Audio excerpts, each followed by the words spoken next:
윤석열 대통령이 정청래 뼈를 때렸다. 줄타내기 너의 권한이라고 그러면은 계엄은 나의 권한이다. 제가 이렇게 그냥 짧게 표현을 하기 위해서 이렇게 적었지만은 계엄은 사실상 대통령의 고유 권한이죠.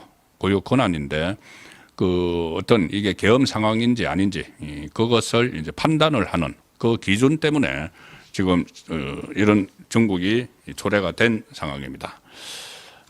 초기에는 상당히 이 계엄이 무슨 국헌문란 또는 뭐 폭동 그래서 내란 이렇게 프레임을 좌파에서 민주당에서 설치를 하는 바람에 무분별하게 지금 마치 이 내란이 기정사실화되는 것처럼 그렇게 프레임을 씌워졌었는데 특히 윤석열 대통령의 뭐 지시 상황과 관련해서 뭐 싹 다 잡아들여 뭐 이렇게 이야기했던 거 홍장원 또 국회의원 끌어내 각종건 이렇게 이야기했던 것들이 계속 확산이 되면서 마치 내란 프레임이 어떻게 보면 활개를 쳤는데 윤석열 대통령이 헌재에 등장을 하면서 그것들이 이제 하나둘씩 깨지고 있죠. 그리고 관련자들의 진술, 홍장원과 각종건의 진술이 상당히 허술하고 일종의 뭐 공작 냄새도 나는 그런 상황인데 또 하나가 있었습니다. 뭐냐 하면은 단전 좌파 언론사들에 대해서 좌파 매체에 대해서 윤석열 대통령이 단전 단수를 지시를 했다. 그러니까 전기도 끊어버리고 수도 공급도 끊으라는 지시를 했고 그 이상민 행안부 장관이 그거를 소방방재청 같은데 지시했다. 이것이 또 논란이 됐었죠. 자, 그런데 오늘 이상민 행안부 장관이 오늘 공개 변론에서 여기에 대해서 또 부인을 했습니다. 그러니까 여러 가지 초기에 무슨 국헌문란, 폭동 이것과 연결되는 구체적인 사안들에 대해서 하나씩 지금 깨지고 있는 상황이죠. 이상민 행안부 장관이 오늘 탄핵심판 공개 변론에서 계엄 당시에 윤석열 대통령으로부터 단전 단수 지시를 받은 적이 없다. 그리고 소방청장에게 단전 단수를 지시하지도 않았다. 이렇게 진술을 했습니다. 그러니까 그때 공소장 이것도 또 공소장입니다. 윤석열 대통령의 공소장에 그런 내용들이 들어있죠. 뭐냐면은 윤석열 대통령이 비상계엄 심의를 위한 국무회의가 열리기 전에 이상민 당시 장관에게 행안부 장관에게 자정쯤에 경향신문, 한겨레신문, MBC, JTBC 여론조사꽃 김호준 씨의 여론조사꽃을 봉사를 하라. 그리고 소방청을 통해 단전 단수를 하라는 내용이 기재된 문건을 보여줬다. 문건을 보여줬다는 그러니까 검찰 조서에 나오는 겁니다. 보여줬다. 그렇게 하니까는 이상민 장관이 비상계엄이 선포된 이후 11시 37분쯤 소방청장에게 경향신문, 한겨레신문, MBC, JTBC 여론조사 꽃에 경찰이 투입될 것인데 경찰청에서 단전 단수 협조 요청을 하면은 조치를 해줘라고 지시했다. 이렇게 이제 공소장에 들어가 있습니다. 윤석열 대통령 공소장에 마치 기정사실인 것처럼 윤석열 대통령이 이상민 장관에게 이 지시를 했고 이상민 장관이 소방청장에게 지시를 했다고 되어 있는데 그 자체를 부인을 하는 겁니다. 소방청장은 그때 그런 이 뉘앙스로 들렸다는 이야기를 했습니다. 뉘앙스로 들렸다. 단전 단수. 그 뉘앙스로 들렸다고 했는데 지금 이상민 장관은 오늘 진술에서 그런 부분에 대해서 일절 다 부인을 했습니다. 언론사 등 특정 건물에 대한 단전 단수를 대통령으로부터 윤석열 대통령으로부터 구두로라도 말로라도 지시받은 적이 있느냐 이렇게 대통령 쪽에서 질문을 하니까 전혀 없다. 전혀 없다고 딱 잘라 말했습니다. 그리고 그래서 이것도 보면은 지금 오늘도 그 논란이 일어났습니다. 과연 이 헌법재판소 재판을 한 나라의 대통령을 거치를 결정하는 문제인데 검찰의 공소장 그리고 진술 조서를 가지고 이렇게 속전속결로 해칠 수 있느냐 여기에 대한 논란이 일어나고 있는데 이것 역시도 공소장 내용입니다. 이 공소장 내용을 가지고 단전 단수 좌파 매체에 대한 단전 단수도 공소장 내용을 가지고 마치 기정사실화를 해서 이 지금 헌재가 심리를 벌이고 있는데 이 공소장 내용도 또 부인이 된 것이죠. 그 전에 그 이진우 그 수방사령관의 그 공소장에 보면, 그 김용현 전 장관의 공소장에 보면은 윤석열 대통령이 이진우 수방사령관에게 지시를 해서 4번에 걸쳐 전화를 해서 뭐 총을 쐈어라도 문을 부수고 들어가라 이런 지시를 했다. 또는 그 4명이 들어가서 1명씩 국회의원들 1명씩 덜쳐 업고 나와라는 지시를 했다. 2차, 3차 계엄령을 계속 발동하면 되니까는 계속 진행하라라. 이게 공소장 안에 들어가 있습니다.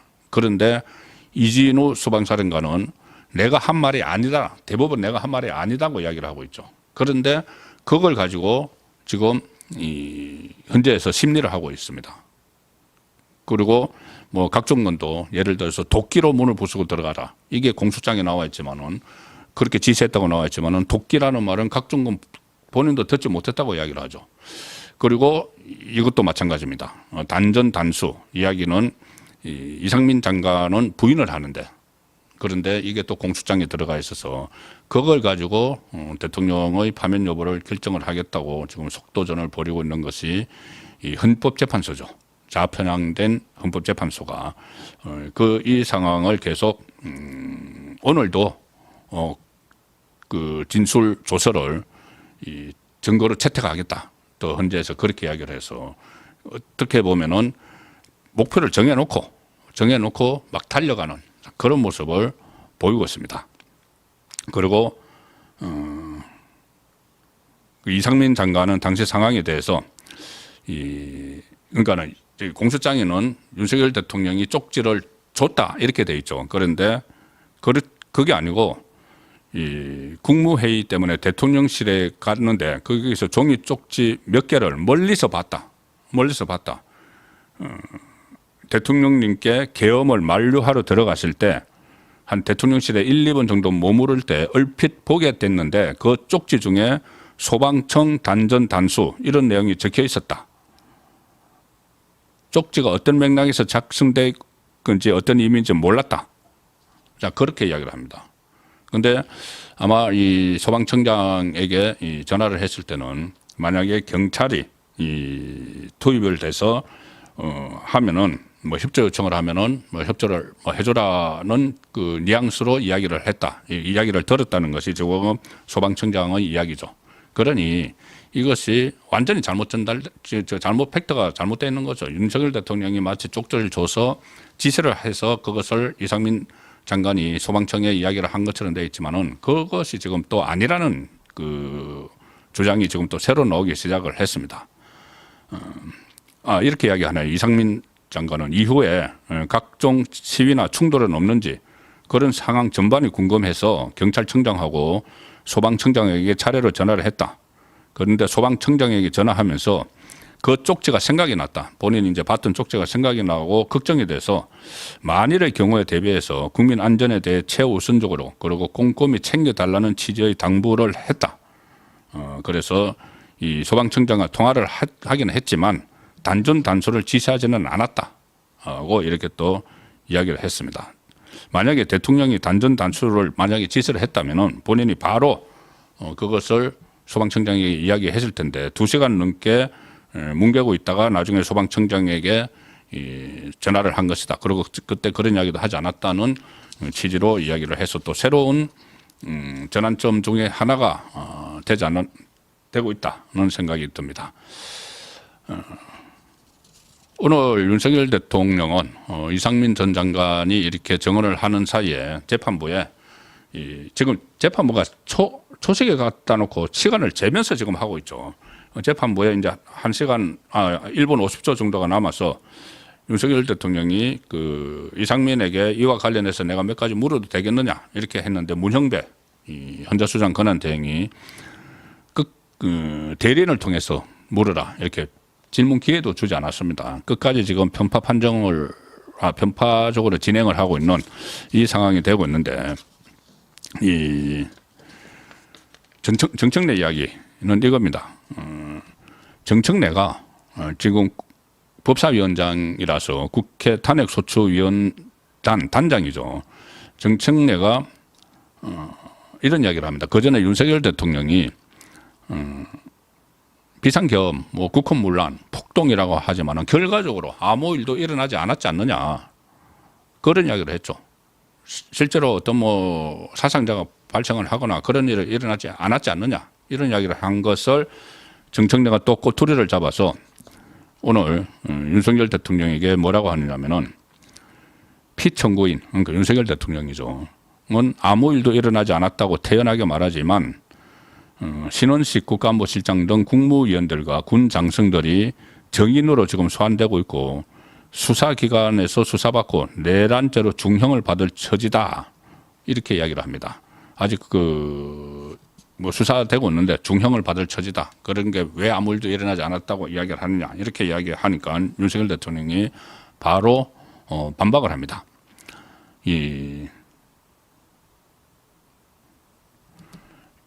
아무 일도 안 일어났다는 것은 소추위원단, 그러니까는 정청래와 민주당이 내란 프레임으로 만들어낸 체포, 누굴 체포한 게 없죠. 누구를 끌어내는 일은 전혀 일어나지 않았다는 것이다. 그러니까는 제일 처음에 이게 내란 프레임을 설치한 두 가지가 싹 다 잡아들여. 그 다음에 그러니까 체포해. 이거 뭐 간첩 체포하라는 거였는데 뭐 정치인 체포로 지금 둔갑을 시켜놨죠. 그리고 국회의원 끌어내. 이것도 각종건이 요원을 빼내라고 했다는 것을 이제 둔갑을 시킨 그런 의혹이 있습니다. 그것을 이야기하는 것이다. 누구를 뭐 체포하거나 끌어내는 일이 전혀 일어나지 않았다고 이야기하는 것이다. 그리고 군인들이 국민을 억압하거나 공격한 사실이 없지 않느냐. 오히려 국회의 경비, 질서 유지를 하러 간 군인들이 폭행을 당하는 상황이었다고 상기를 시킵니다. 그러면서 정청래를 겨냥을 해서 아까 소추위원 단장이 정청래죠. 정청래가 이 줄탄핵, 예산 입법 폭거가 국회 권한이라고 이야기를 했는데, 그러니까 탄핵 국회가 할 수 있는 것이고, 뭐 저 입법은 뭐 국회의 권한이다, 이렇게 이야기를 했습니다. 정청래가 줄탄핵과 예산 입법 폭거가 국회 권한이라고 하면은 비상계엄 선포와 그에 따른 후속 조치도 엄연히 헌법상 대통령의 권한이다. 자, 이렇게 쏘아붙이는 일도 있었습니다. 그리고 이 거부권, 제2요구권, 거부권에 대해서도 또 남용을 한다, 이렇게 이야기했는데, 미국의 루즈벨트나 레이건 대통령도 수백 번씩 거부권을 행사했다. 이 거부권이라는 게 결과적으로는 다수당의 행포로 무리한 법안들을 발의를 하기 때문에 거부권을 행사하는 상황인 것이죠. 자, 그래서 윤석열 대통령이 이런 부분에 대해서도 일일이 반박을 하면서 지금 7차 변론이 오늘 진행이 됐습니다.